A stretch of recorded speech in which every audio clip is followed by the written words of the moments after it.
Welcome, sports fans, to Bet Republic's preview of the Monday night showdown between the Carolina Panthers and the Dallas Cowboys. I'm your host, Sonny Palermo. And on the 1,237,000th day, God created television. And he looked down and saw Lucy and Ricky, and he thought, it is good. 25 years later, he checked back in and he said, needs a little bit of tits and ass. And he created cable channels, and it was very good.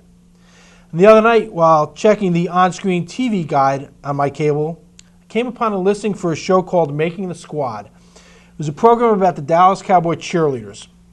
Now, naturally, I assumed it followed the adventures of some lucky son of a bitch who gets to sit behind his desk while a never-ending stream of fame-hungry beauties go voided naked in front of him. But I was mistaken. I could only tolerate a few minutes of it, but it seems the show revolves around two shrews, cheerleaders in some former life, as they sit in judgment of a group of much younger women, a group they'd obviously rather be part of than apart from. The most disturbing aspect of the show came when they had the girls answer a series of questions designed to calculate their character. As if guys sitting around the stadiums look at cheerleaders and say, well, sure, she's hot, but I wonder if she's of good moral fiber. Anyway, I'd simplify the process. I'd have all the eager participants ride a Harley, topless, over railroad tracks. Let the wind blow back their hair. Let their chests test Newton's theory of gravity. And as to their character, well, the fact that they would ride a Harley, topless, in public says they are of fine enough character for me. But I digress. Enough of the cowgirls. Let's talk about the Cowboys. Dallas sports a 1-1 record, having surrendered over 400 yards in each of their first two games.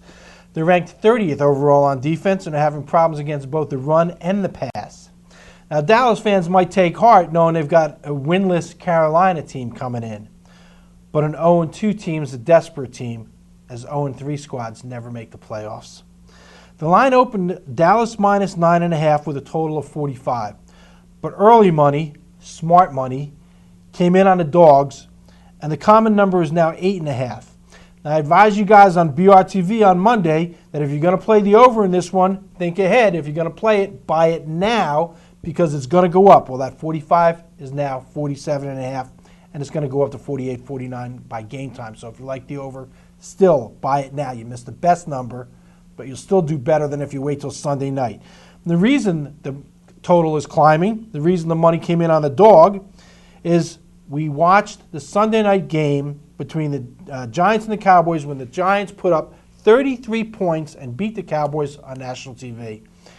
But New York settled for red zone field goals 5 times. So 5 times they made it to the red zone and ended up with field goals.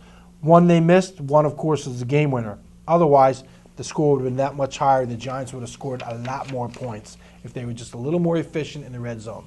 Now, Carolina has scored 10 points in their opener and 20 points in their second game. So we're seeing a little bit of progress there. 7 turnovers helped limit them to 10 points in the home opener.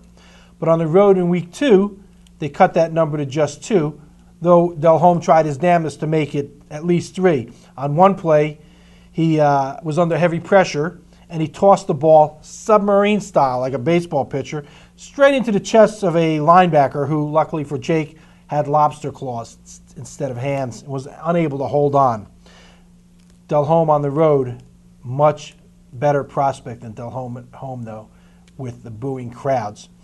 Last year, after turning in the worst playoff performance in the history of the NFL, Jake was rewarded with a 5-year, $42 million contract, proving once again that the men who are business savvy enough to acquire the ultimate big boy toy, an NFL franchise, turn stupid after they get one.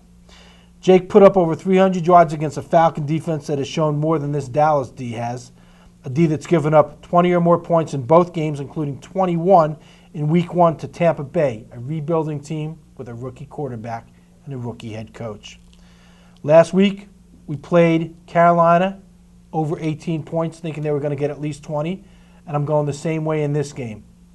I think Carolina puts up at least 20 against this Cowboys defense. Now, hosed you last week. We used the under in the Indianapolis-Miami game. Sorry about that one, but let's get it back with this one. My play, Panthers team total. Early number would be 18. If you get it a little bit higher, don't worry. They're going to score at least 20 against this Dallas D. That's it. That's our quick hit for BetRepublic.com. Remember to join us over at BetRepublic.com for the Thursday night shows, the Friday night ESPN, Friday night show where we're going to tackle all the Saturday NCAA cards, and be here for the Sunday Blitz. Every Sunday, 1 hour before kickoff, right up until kickoff. We look at all the games from a sports bettor's point of view. See you at BetRepublic.com.